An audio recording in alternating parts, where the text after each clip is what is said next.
नमस्कार दोस्तों, धन्यवाद। मेरे बाद मेरी एस्टीम्ड कॉलीग अलका जी भी संबोधित करेंगी आपको।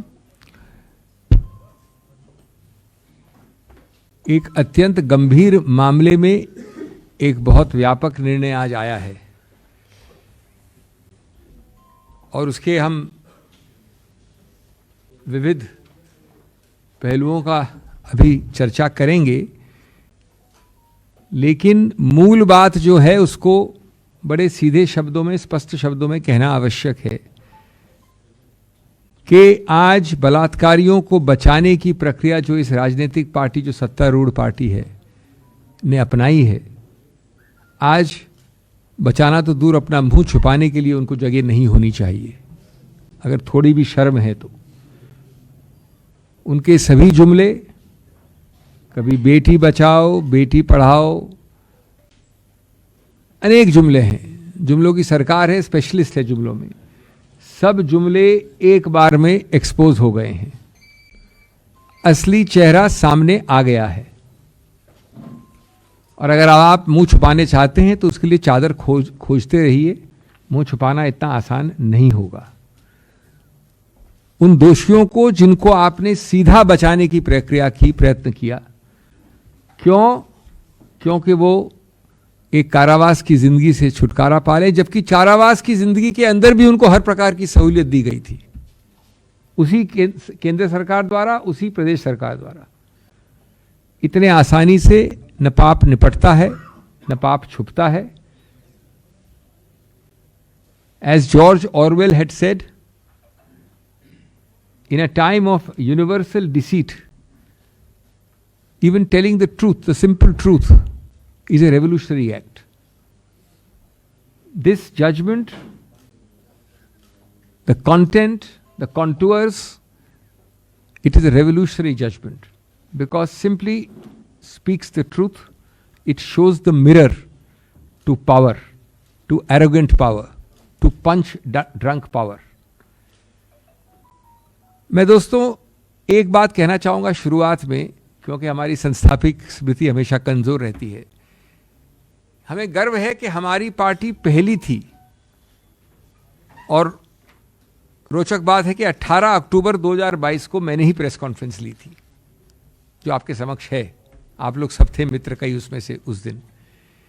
और उस दिन हमने कहा था कि ये जो प्रीमेच्योर रिलीज की प्रक्रिया है, ये एक ऐसा दाग है, ऐसा भद्दा दाग है बीजेपी के ऊपर, जो छुटाए नहीं छूटेगा। कितना भी प्रयत्न करेंगे छूटेगा नहीं। जो स्पिन डॉक्टरिंग करेंगे, जो बार बार ये वक्तव्य देंगे, अंतिम निर्णय इसका आएगा, हमने कहा था। और हमने प्रश्न भी उठाए थे उस वक्त मैं अभी की बात नहीं कर रहा हूं, अभी की बात में मैं आऊंगा अभी। लेकिन हमने उस वक्त कहा था कि आप जानबूझ के बरगला रहे हैं, बहका रहे हैं। मैं बात कर रहा हूं अक्टूबर 2022 की, जानबूझकर इसी पोडियम से। ये पार्टी पहली पार्टी थी कि आप बरगला रहे हैं, बहका रहे हैं, लेकिन आप मिनिस्ट्री ऑफ होम अफेयर्स ने शामिल होकर इसकी एक अनुमति दी थी। तब हमारे पास पूरे तथ्य नहीं थे, तब भी हमारे वक्तव्य को पढ़िए, हमने कहा था ये। आज इसका पुष्टिकरण हुआ है पूरी तरह से। और आप लोगों को बरगला रहे हैं, झुटला रहे हैं, कह के कैसा हमको पता नहीं, शायद दिया हो, शायद नहीं दिया हो, कहाँ है मालूम करेंगे। ये तो प्रदेश सरकार का निर्णय। ये अलग बात है कि प्रदेश सरकार भी उसी सत्तारूढ़ पार्टी की सरकार है, वो बात अलग है। लेकिन आप इस प्रकार से मुंह चुरा रहे थे। और उसके बाद क्या हम भूल गए हैं इतनी जल्दी? क्योंकि हमारी संस्थापिक स्मृति कई बार कमज़ोर होती है, जैसा मैंने कहा। क्या क्या शब्द इस्तेमाल हुए थे, आप ही लोगों के समक्ष थे, वो आपकी मीडिया ने प्रादुर्भाव किए हैं उसका। संस्कारी परिवार, ब्राह्मण परिवार, ये बड़े कटु शब्द हैं, माफ करिएगा, लेकिन ये शब्द मेरे नहीं हैं, ये आपने पारदर्श किए थे। ऐसे भयानक मौके पर, और ये वो समय है जब ये हुआ प्रीमेच्योर रिलीज, और आज का निर्णय, उस समय की बात कर रहा हूं मैं। फिर क्या आप भूल गए आपके अखबारों की सुर्खियों में जो फोटो छपी थी?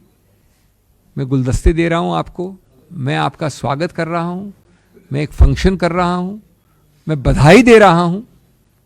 ये आपने छापा था, आपके सामने है वो, बेशर्मी से।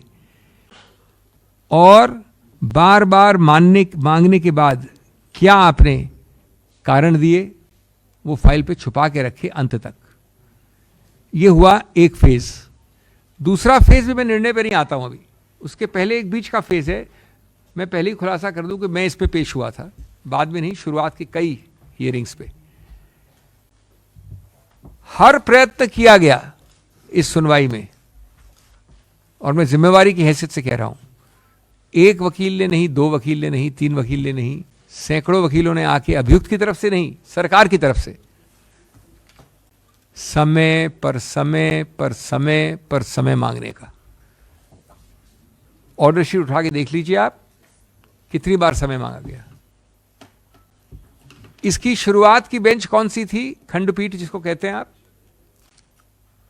एक जज का नाम था माननीय श्री जोसेफ, दूसरी जज का नाम था माननीय मिस नागरत्ना। उनके सामने 1.5-2 महीने, उसमें पेश हो रहा था, मैं खुद भी था, लेकिन ऑर्डर शीट दिखाती हैं, 2 महीने तक एक चिरकाल का अनंत एडजर्नमेंट मांगने की प्रक्रिया चलती रही। यहां तक कि उस माननीय जज ने कहा कि शायद आप मेरे सेवानिवृत्त होने के लिए इंतजार कर रहे हैं क्या। कितनी शर्मनाक बात है। ये सरकार जो दुहाई देती है, माननीय प्रधानमंत्री इतने प्रखर वक्ता हैं, इतने प्रभावशाली स्पीकर हैं, वो कितने हमको प्रवचन सुनाते हैं हमेशा। उनकी सरकार ये कर रही है, उनके नाक के नीचे एक शब्द तो नहीं सुना हमने उनसे कभी भी, इतने प्रखर वक्ता से। उसके बाद भी जब वो माननीय न्यायमूर्ति सेवानिवृत्त हो गए, उसके बाद फिर प्रक्रिया शुरू हुई, अनंत काल की, विलंब की, अवरुद्ध करने की, सैकड़ों बार। इसलिए कहते हैं कि देर हो सकती है, अंधेर नहीं होता। The arms and the ears and the eyes of the law are long. Ultimately, the wheels of justice crush and crush and crush very finely. Friends, ये भी नहीं भूल सकते आप कि कितना भयानक संदर्भ था।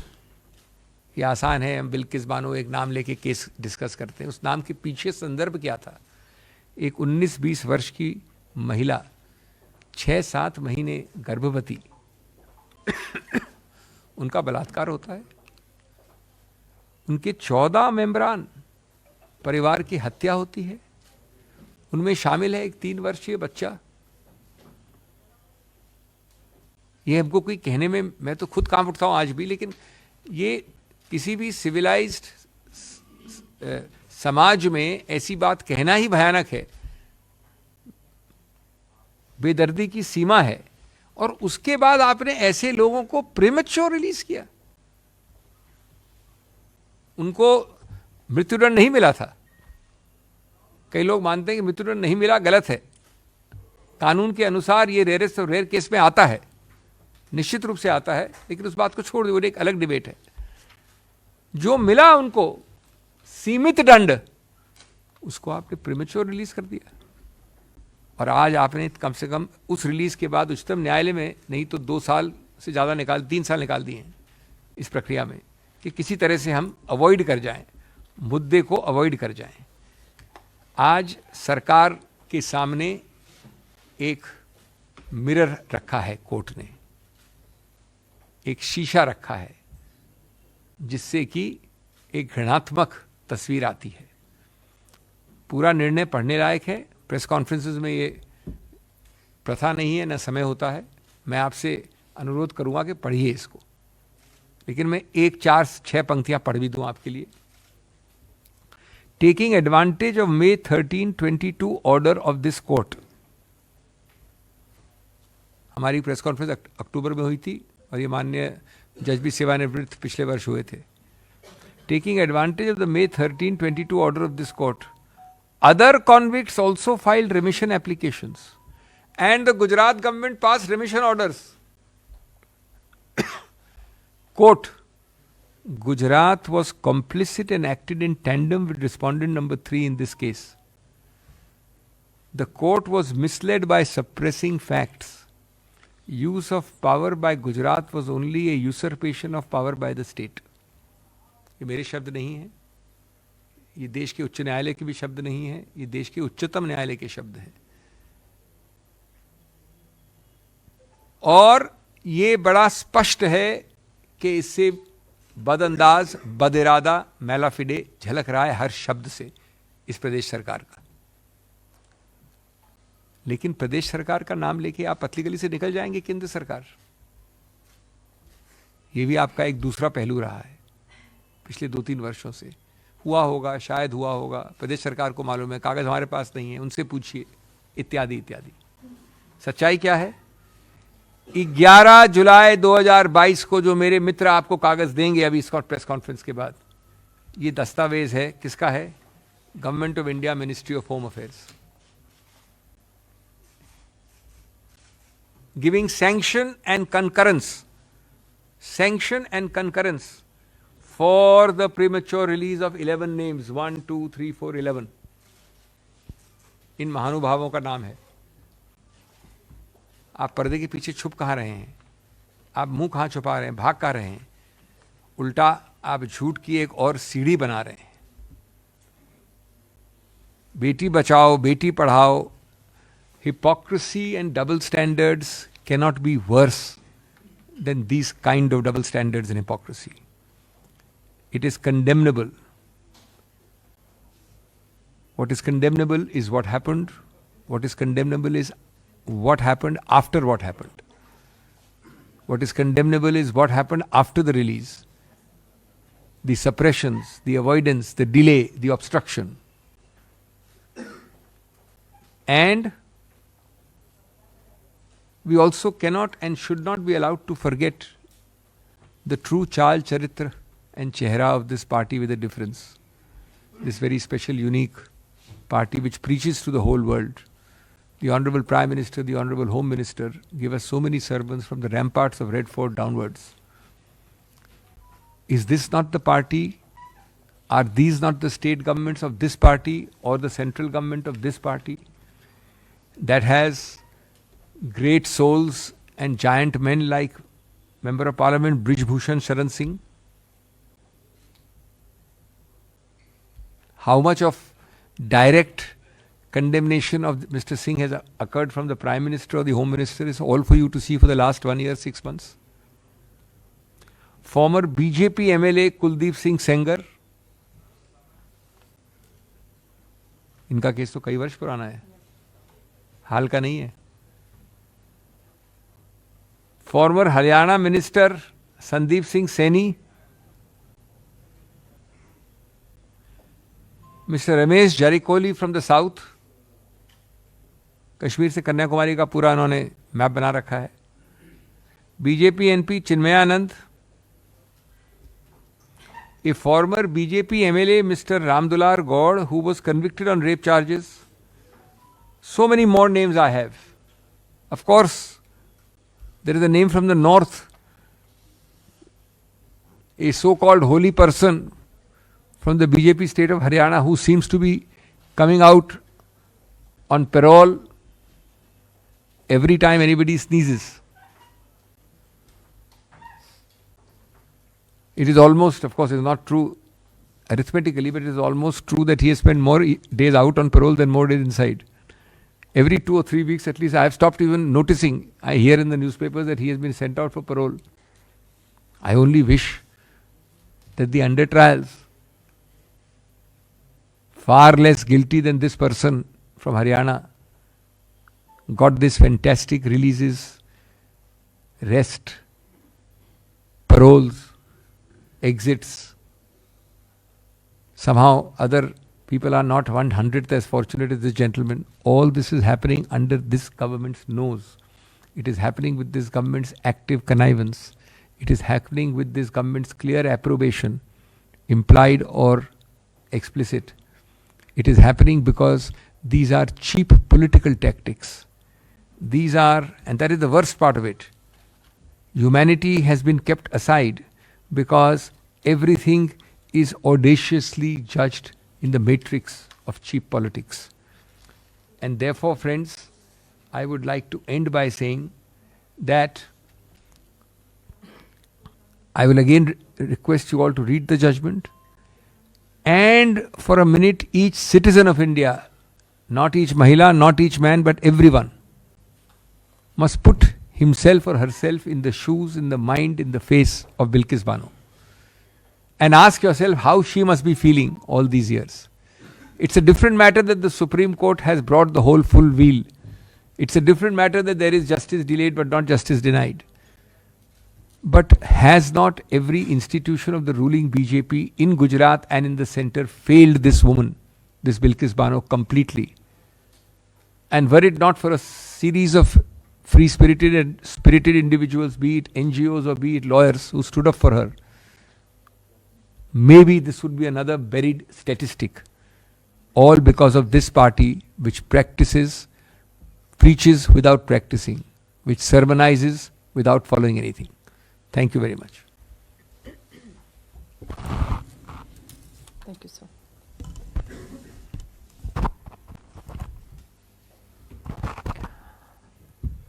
साथियों, भारतीय राष्ट्रीय कांग्रेस ने बेटियों के आंसुओं के बीच में, न्याय और अन्याय के बीच में मुझे इतनी बड़ी एक जिम्मेदारी सौंपी है भारतीय राष्ट्रीय महिला कांग्रेस की राष्ट्रीय अध्यक्ष के तौर पर।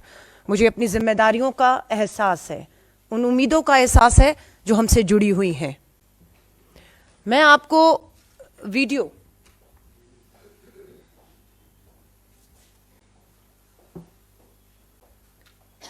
ये वीडियो 15 अगस्त 2022 का है, जब देश के प्रधानमंत्री लाल किले की प्राचीर, उस लाल किले की प्राचीर जिसे बेटी बचाओ का नारा दिया था, उसी लाल किले की प्राचीर से 15 अगस्त 2022 को आजादी का अमृत महोत्सव सांसद इन 11 हत्यारे बलात्कार के दोषियों के साथ मंच शेयर करते हैं। सुप्रीम कोर्ट का आज का फैसला कांग्रेस के उन सभी आरोपों पर मोहर लगाता है जो आरोप हमारे ये कहते रहे कि भाजपा प्रधानमंत्री जी की कथनी बेटी बचाओ की, लेकिन करनी में बलात्कारी और अपराधियों को बचाओ वाली थी, उसके साथ खड़ा है। तो सुप्रीम कोर्ट के आज के फैसले ने, मैं आपको यकीन दिला रही हूं, महिला हूं, देश की करोड़ों बेटियां जो न्याय की उम्मीद में अदालतों में उनके पिता और भाई के साथ लगातार चक्कर काट रहे हैं, उनकी उम्मीदों को जिंदा रखने का काम सुप्रीम कोर्ट के आज के फैसले ने किया है। बताया आपको, गोधरा के विधायक को ये संस्कारी बलात्कारी लग रहे थे, उनके लिए संस्कारी शब्द का इस्तेमाल किया जाता है। अब बात यह है कि जब आजादी का अमृत महोत्सव एक तरफ नारा, दूसरी तरफ बलात्कारियों की रिहाई और उसके बारे में उसका जश्न, हम सिर्फ एक ही मांग करते हैं देश के प्रधानमंत्री और भाजपा को, सुप्रीम कोर्ट के इस फैसले के बाद देश की बेटियों से, करोड़ों बेटियों से देश से माफी मांगनी चाहिए। आप पूरी तरह बेनकाब हो चुके हैं। सुप्रीम कोर्ट अगर आदेश ना देता तो ब्रजभूषण शरण के खिलाफ एफआईआर करने की किसी की हिम्मत नहीं थी। वो हिम्मत आज भी नहीं दिखाई दे रही है कि उसकी गिरफ्तारी से दिल्ली पुलिस अभी भी घबरा रही है। भारत जोड़ो न्याय यात्रा, लोग पूछ रहे थे क्या जरूरत है? उस मणिपुर से ये भारत जोड़ो न्याय यात्रा शुरू हो रही है, जिस मणिपुर में थाने के से आदिवासी बेटियों को खींचकर बाहर लाकर सामूहिक बलात्कार किया जाता है। ये यात्रा वहां से शुरू हो रही है। ये यात्रा हरियाणा से होते हुए पूर्व से पश्चिम के गुजरात तक देश की बेटी बिल्किस बानो हो, साक्षी मलिक हो, या मणिपुर की आदिवासी बेटियां हो, या ये भाजपा के ये सारे विधायक हैं, ये सांसद हैं, ये पूर्व केंद्रीय मंत्री हैं, सब पे नाबालिग बेटियों के बलात्कार के गंभीर आरोप हैं। हाल ही में जो रामदुलार गौर एमएलए पर हुआ, 2014 का मामला है। 2024 में फैसला आता है कि भाजपा के विधायक नाबालिग बेटी के बलात्कार के दोषी। 10 साल लग गए प्रधानमंत्री जी 2014 से 24 में साबित करते ही। और आपका तो ये कहना था नाबालिग बेटी के बलात्कारियों को पोक्सो कानून में फांसी होनी चाहिए। अभी तक ये सभी के सभी भाजपा के सम्मानित संस्कारी सदस्य हैं, पार्टी से बाहर नहीं किए गए। आज भी, अभी भी जब मैं आपसे बात कर रही हूं। भारतीय राष्ट्रीय कांग्रेस,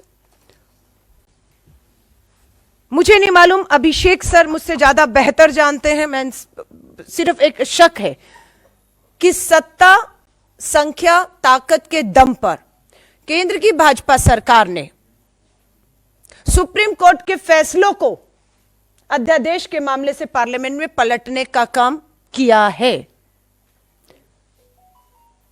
क्या इस फैसले को भी, जिसमें सुप्रीम कोर्ट का आदेश है कि 2 हफ्ते के भीतर भाजपा की राज्य सरकार, केंद्र सरकार की मोहर लगने के बाद 15 अगस्त को 11 बलात्कारी हत्यारों को जो रिहा किया है, 2 हफ्ते में उन्हें वापस जेल भेजना है।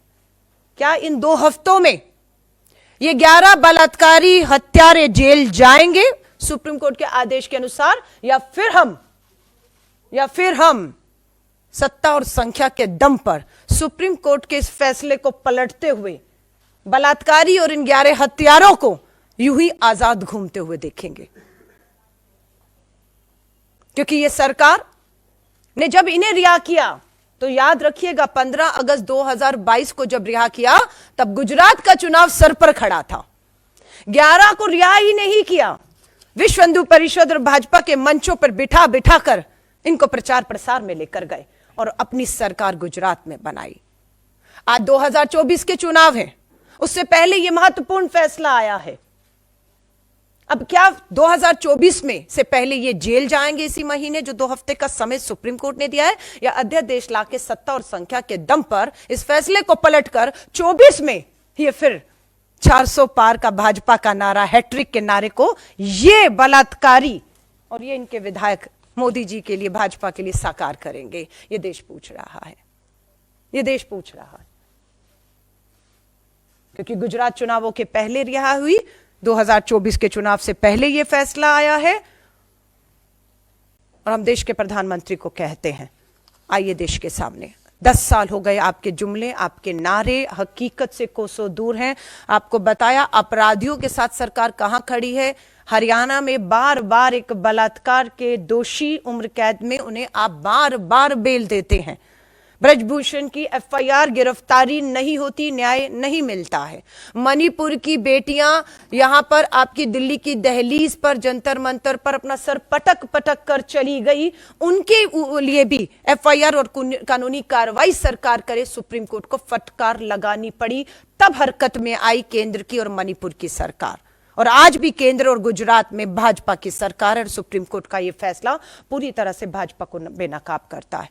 हम सुप्रीम कोर्ट का धन्यवाद करते हैं कि उन्होंने ऐसे समय पर, जब करोड़ों बेटियां न्याय के लिए, उनके पिता भाई चक्कर काट रहे हैं और सरकार में बैठे लोग बलात्कारियों को पूरी तरह से संरक्षण ही नहीं दे रहे, अपने प्रचार और प्रसार में उनका पूरा इस्तेमाल अपराधियों का कर रहे हैं, ऐसे समय में सुप्रीम कोर्ट का यह फैसला देश की करोड़ों बेटियों में एक उम्मीद, न्याय की उम्मीद को जिंदा रखता है। और भारत जोड़ो न्याय यात्रा का मात्र एक मकसद था, मणिपुर से लेकर गुजरात और देश की अनेकों बेटियां जो न्याय की उम्मीद में बैठी हैं। और हमारा यही है कि यात्रा कब तक, भारत जोड़ो न्याय यात्रा कब तक, भारत जोड़ो न्याय यात्रा न्याय का हक मिल जाने तक। और ये लड़ाई लंबी है, उस लंबी लड़ाई के लिए 4000 किलोमीटर की यात्रा के बाद श्री राहुल गांधी जी अब 6713 किलोमीटर की, पहले दक्षिण से उत्तर और अब पूर्व से पश्चिम की ये यात्रा पे निकल रहे हैं, ताकि देश की करोड़ों बेटियां जो आज भी अन्याय के बीच में सत्ता के समर्थित इन अपराधियों का मुकाबला कर रही हैं। बिल्किस बानो के ये अपराधी दोषी 1 साल पहले 15 अगस्त 2022 को बाहर आए। आप सोचिए बिल्किस बानो और उन बेटियों पर क्या गुजरी होगी इस 1 साल में, कि आजादी का अमृत महोत्सव अपराधी बलात्कारी हत्यारों के लिए था और बेटियों के लिए आजादी नहीं, गुलामी का जहर इस 1 साल में इन 11 बलात्कारियों की रिहा में इस 1 साल को उन बेटियों ने पिया है। उम्मीदें टूट रही थी कि नहीं होगा अब कुछ, कोई न्याय नहीं होगा, पर सुप्रीम कोर्ट धन्यवाद कि उन्होंने हमारी बेटियों की, देश के अनेकों लोगों की उम्मीदों को जिंदा रखने का काम किया है। और हम पूरी वचनबद्धता के साथ इस लड़ाई को मजबूती के साथ कानूनी तौर से कहें, हर तरीके से कहें, सामाजिक और राजनीतिक तौर से लड़ने के लिए भारतीय राष्ट्रीय कांग्रेस पूरी तरह मुस्तैदी से तैयार है। धन्यवाद। धन्यवाद अलका जी। और एक जो महत्वपूर्ण बात इन्होंने और भी कही कि अभी हमें इंतज़ार करना है कि अध्यादेश ही नहीं होता, 1000 तरीके के बहाने, एक्सक्यूज़ेस बनाने शुरू न हो जाएं उन 2 हफ्तों में कि क्यों वापस नहीं जाना है जेल। मैं अभी इस पर टिप्पणी नहीं करूंगा। पूरा देश आप लोगों के थ्रू देख रहा है, सावधान है, सतर्क है, लेकिन बेशर्मी की चरम सीमा भी अगर पार करनी है तो बहानेबाजी शुरू हो जाएगी कि क्यों, किस कारण से, कभी स्वास्थ्य, कभी लॉजिस्टिक, कभी कानूनी, इत्यादि इत्यादि कारण से इस 2 हफ्ते की अवधि उसी अनंत प्रकार से बढ़ती रहे। और इसके लिए ये एक सावधानी का हमने फ्लैग किया है मुद्दा, जो अभी आगे जैसा मैंने कहा टिप्पणी इस पे बाकी है। So friends, now we'll have questions. We start with this topic first, anybody, and then anything else we can deal with. On this thing, anybody wants to say anything?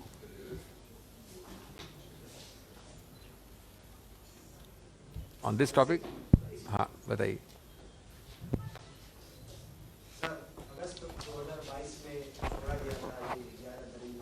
हाँ, उसके बाद जो है सुप्रीम कोर्ट का फैसला है, दिसंबर में विधानसभा का चुनाव, क्या विधानसभा को प्रभावित करने के लिए क्या है ये जो सुप्रीम कोर्ट का फैसला, क्या 2024 लोकसभा चुनाव प्रभावित होगा? देखिए, पहली बात तो हर व्यक्ति, हर संस्था, हर पार्टी, हर देश का अंग राजनीति को 24 घंटे उठते बैठते नहीं सोचता है, वो मानवता पहले देखता है। अगर आप सिर्फ, आपसे मेरा मतलब आप नहीं, अगर कोई अमुक व्यक्ति सिर्फ राजनीति की सोचता है 24 घंटे, तो जाहिर है कि उसका हर निर्णय उससे ओतप्रोत होगा और मानवता को अलग रख देगा। नंबर 2, उच्चतम न्यायालय का किसी रूप से संबंध होना 2024 से तो सवाल नहीं उठता। उच्चतम न्यायालय का निर्णय तो बल्कि पहले ही आ गया होता, अगर इसी सेट ऑफ याचकों ने, इन्हीं याचकों ने, इसी के अंग ने बार बार, वो आपको तारीखें नहीं आई हैं अभी तक, हजारों बार इसको स्थगित नहीं करवाया होता। एक जज सेवानिवृत्त हो गया और इन जज के सामने भी अनंत बार मैंने कहा ना आपको स्थगित हुआ। नंबर 3, मैं नहीं समझता कि ऐसी कोई टिप्पणी ऐसे क्रूर, ऐसे भयानक चीज़ के ऊपर राजनीतिक होनी चाहिए। मतलब ये सोच कर भी कि कोई राजनीतिक पार्टी इससे राजनीतिक रोटियां बनाएगी, मैं तो कांप उठता हूँ। और अगर बीजेपी ये चाहती है, बीजेपी की ये सोच है, तो करे। हमें इसको चुनाव जीतने या हारने से कोई मतलब नहीं है। ये एक ऐसा मूल सिद्धांत और मुद्दा है जिसके लिए चुनाव एकदम परे होने चाहिए। लेकिन ऐसी मानवता अगर आपके अंदर नहीं है तो आपका जो मन हो आप करेंगे। आपने आपको सत्तारूढ़ मानते हैं। सर, ये जो सुप्रीम कोर्ट ने जो रिमार्क्स दिए, तो ये सोमोटो जो है उसको नोटिस लेना चाहिए था। इतना डिले हुआ, 2 साल हो गए, 2 साल से ज़्यादा अरसा हो रहा है, तो इस पर क्या कहेंगे सर आप? नहीं, सोमोटो का ये मामला 2 साल पहले से चल रहा है। सोमोटो का क्या सवाल उठता है? ये मामला जब शुरू हुआ तो आप अगर, हाँ, तो किसने किया विलंब, यही तो प्रश्न है। अगर ये मामला चल रहा है, उच्चतम न्यायालय हर न्यायालयों की तरह अवसर देने में मानता है, जिसको कहते हैं स्वाभाविक न्याय, नेचुरल जस्टिस, सुनने का समय देता है। इस केस में पहले एक आदमी आता है, वो कहता है कि मुझे इस पर जवाब देना है, मुझे समय दीजिए। फिर दूसरा आता है 2 हफ्ते बाद कि अब मैं इसमें आया हूँ, मेरे को चाहिए। फिर कोई तीसरी संस्था आती है कि मुझे इनका समर्थन करना है, मुझे भी अवसर दीजिए। उसके बाद आता है कि सर्विस मेरे को हुई, इस पर एक कागज पूरा नहीं है। अगर आप ये अनंत रूप से करते रहेंगे तो विलंब किसने किया है? न्यायालय ने किया है विलंब। ये तो आप जानते थे कि इतना भयानक अन्यायी चीज हुई है, जिसको ठीक करना न्यायालय द्वारा आप नहीं अनुमति देना चाहते थे। आपने अपना भरसक प्रयत्न लगाया, उल्टा ये ज़्यादा एक्सपोज करता है। इसमें अब लेख लिखे जाएंगे, आपको तारीखें और तिथियां मालूम होंगी किस प्रकार से हुआ ये। सवाल है कि आपने भी अभी 2 हफ्तों का जिक्र किया और 2 हफ्तों का समय सुप्रीम कोर्ट ने भी दिया है, तो क्या आपको लगता है कि 2 हफ्तों में सरकार कुछ कर सकती है या फिर इस फैसले को प्रभावित करने के लिए कुछ किया जा सकता है? हमने दोनों ने यही तो कहा ना कि अभी इसमें पूर्वानुमान करना पूरी तरह से सही नहीं होगा, लेकिन हम आपको एक फ्लैग तो दिखा ही सकते हैं, हम एक प्रश्न चिन्ह तो लगा ही सकते हैं। आशा और विश्वास करता है देश की अब इतनी बेशर्मी दिखा दी, आगे इतनी बेशर्मी और नहीं दिखाएं आप इसका। लेकिन अगर आप एकदम ही बेशर्म हैं तो कोई इस पे भरोसा करना उन पे या उन पे आस्था करना कि वो कोई ऐसी गलत चीज़ नहीं करेंगे, मैं तो बिल्कुल नहीं करता। आप अपना निर्णय लीजिए। लेकिन ये बात पहले से कहना अति आवश्यक है कि आपके पास्ट कॉन्डक्ट में जो आपने किया है उच्चतम न्यायालय में, मैं पहले की बात नहीं कर रहा हूँ, सिर्फ उच्चतम न्यायालय में, मुझे इसमें बहुत कम संदेह लगता है कि हर प्रकार के बहाने अब आने शुरू हो जाएंगे। मैं अपना टिप्पणी रिजर्व कर रहा हूँ, आरक्षित कर रहा हूँ, लेकिन शायद निकट भविष्य में हम वापस आपसे वार्तालाप करेंगे तो मेरी कॉलीग ने और हमने जो कहा है उसको आप भविष्यवाणी मान लीजिए, उसको आरोप मान लीजिए, उसको सोच मान लीजिए, उसको भय मान लीजिए, लेकिन उसकी बात ज़रूर बहुत हद तक मैं समझता हूँ जिस प्रकार से बेशर्मी से समर्थन हुआ है इस केस में, वो आगे भी होने वाला है। अभिषेक जी, अभी अलका जी ने कुछ सांसदों की और नेताओं की तस्वीरें दिखाई जो बीजेपी से रिलेटेड थे। मौजूदा रिकॉर्ड के हिसाब से लोकसभा के और 134 सांसदों और विधायकों के खिलाफ क्राइम अगेंस्ट वुमेन के गंभीर चार्जेस हैं। 18 ऐसे लोग हैं जिन पर रेप और गैंगरेप पे चार्जेस हैं और 7 बीजेपी के हैं और 6 कांग्रेस के भी हैं। तो ये लोग सांसद या विधायक इसलिए बनते हैं कि इन्हें पार्टियां टिकट देती हैं। क्या कांग्रेस आज इस मंच से कह सकती है कि साहब रेप के जो आरोपी हैं जिन पे केस चल रहे हैं रेप या गैंगरेप के, उनको कांग्रेस टिकट नहीं देगी? देखिए, बिल्कुल बिल्कुल मैं बिना झिझक के कह रहा हूं, लेकिन इसमें आपको एक चीज का ध्यान रखना पड़ेगा। हम बात कर रहे हैं एक आदमी जो कन्विक्टेड ही नहीं है लेकिन जो कारावास में था, उसको छोड़ने की बात कर रहे हैं। ये जो आपने 13 नाम लिए उनमें से कोई भी ऐसा केस नहीं होगा। एक दूसरा जो सूची दी है मैंने उसमें 3-4 कन्विक्टेड हैं, आरोपित नहीं है, आप आरोपित की बात कर रहे हैं। तीसरा, कुछ ऐसे लोग होते हैं जो संसद में आने के बाद आरोपित हो जाते हैं।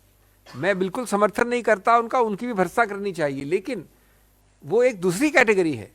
यहाँ तो जो चीज़ आप इस केस की जो आप आज जिसके लिए हम प्रेस कॉन्फ्रेंस कर रहे हैं उसके अगर आप तथ्य देखें तो भयानक है, उनकी क्या तुलना है। यहाँ एक व्यक्ति आरोपित भी नहीं है, कन्विक्टेड भी नहीं है, वो उस स्टेज से आगे निकल के कारावास में है, उसको छोड़ दिया अपना बहुमत का इस्तेमाल दुरुपयोग करके। ऐसा तो मैं समझता हूं एक अनूठा केस है किसी पर। मैं ही जानना चाहता हूं कि कोई भी राजनीतिक पार्टी इतनी बेशर्मी से इनका समर्थन करने खड़ी क्यों हुई? इनमें से का कोई भी जो आपको तस्वीर दिखाई मेरी दोस्त ने, मैंने जिसका जिक्र किया, इनमें से कोई बीजेपी का कोई संबंध ही रखता था क्या? ये बीजेपी के लिए आसमान से टपके हुए लोग हैं क्या? तो ये जो प्रश्न है ये तो किसी को भी, जो 100 का नाम ले रहे हैं आप या 150 का नाम ले रहे हैं, और मेरी जो सूची है इनकी जो फोटो दिखा रही हैं ये, उसमें भी कन्विक्टेड लोग भी हैं, आरोपित नहीं है।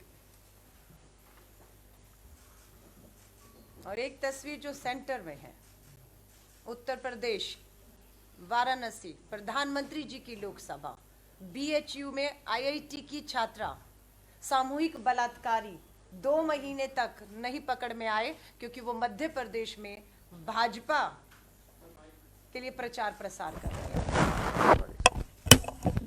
मुझे लगा तस्वीरें आपके सामने और इस तस्वीरों की हकीकत आप बेहतर से जानते हैं, पर सबसे बड़ी बात कि देश के प्रधानमंत्री के संसदीय क्षेत्र उत्तर प्रदेश के वाराणसी के बीएचयू में आईआईटी की बेटी के साथ सामूहिक बलात्कार के बलात्कारी सिर्फ समर्थन नहीं था इन्हें, बिल्किस बानो के हत्यारे परिवार के और सामूहिक बलात्कारियों पर तो उनकी दया दिख रही है, लेकिन ये बताते वो हमारे सदस्य नहीं थे, हमारे मंचों पर थे, उनको लड्डू खिला के हाथ डाले, लेकिन ये भाजपा आईआईटी के, भाजपा के हर नेता के साथ तस्वीरें, आईआईटी विभाग, लेकिन प्रधानमंत्री जी पूरी तरह से इस मामले में भी खामोश और चुप है। पुलिस की हिम्मत नहीं हुई कि मध्य प्रदेश, राजस्थान, छत्तीसगढ़ के चुनाव चल रहे थे और खासतौर से राजस्थान में जहां पर प्रधानमंत्री जी महिला सुरक्षा का मुद्दा उठा रहे थे, उस समय पर इनकी गिरफ्तारी अगर हो जाती तो क्या भाजपा नेता मुंह दिखाने लायक रहते या किस मुंह से बेटी बचाओ या महिलाओं के खिलाफ अपराध के बारे में बात कर करके, खोखली बातें करके इन राज्यों में वोट हासिल करते। इसलिए 2 महीने तक सिर्फ चुनावों की वजह से इनकी गिरफ्तारी नहीं हुई, दबाव बढ़ा, बीएचयू में आंदोलन होता रहा, किसी ने उसको बहुत बड़ा हवा नहीं दी क्योंकि प्रधानमंत्री जी का संसदीय क्षेत्र है और अपराधी जो है वो भाजपा से जुड़े हुए हैं। इसलिए 2 महीने चुनाव निकलने तक सब पर दबाव था कि कहीं ये तस्वीरें, कहीं ये फैसला, कहीं ये गिरफ्तारी ना हो पाए, और वो हो भी नहीं पाई, वो हो नहीं पाई। तो सोचना समाज में आपको, हमको, सबको है कि दोषी सिर्फ वो नहीं है जो अपराधियों को समर्थन दे रहे हैं, दोषी कहीं ना कहीं हम आप सब हैं जो इस पे चुप्पी, खामोशी ऐसे नजरअंदाज करके इनकी मदद कर रहे हैं। धन्यवाद। Okay, friends, now anything else before we wind up? धन्यवाद। नतीजा आया, उसके बारे में कांग्रेस का क्या नेक्स्ट होप क्या है? अब आप चुनाव की बात बाद में, काफ़ी अरसा हो गया, इसका विश्लेषण बैठ के करेंगे। इसका विश्लेषण तो अभी करने की आवश्यकता नहीं है।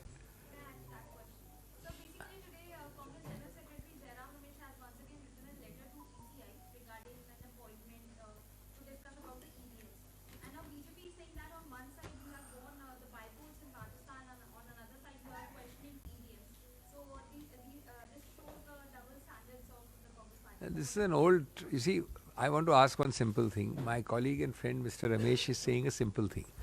What is the ego in this? Of course, he will answer, he's been raising it, I don't have to answer, but I'm just telling you, what is the ego in calling a multi-party delegation to the EC? It's a very simple question which he's asking in his letter. EC is what? It's a constitutional body. It is not a department of the BJP or a government department. If so many parties have joined, it is not Jairam Ramesh asking, it is the entire collectivity of the opposition space asking for it. What is the big ego in inviting us? Ultimately, we can't force any decision down your throat. But here our facet, here our angle, here the technical detail and the non-technical detail we have. And the answer to all this is that because you won an election sometime, therefore, do you think a person who is at fault will make it so that he'll win all elections? 100% result. This is a very superficial kind of answer. It's a very childish kind of answer. Not childlike, it's childish. Thank you. Thank you.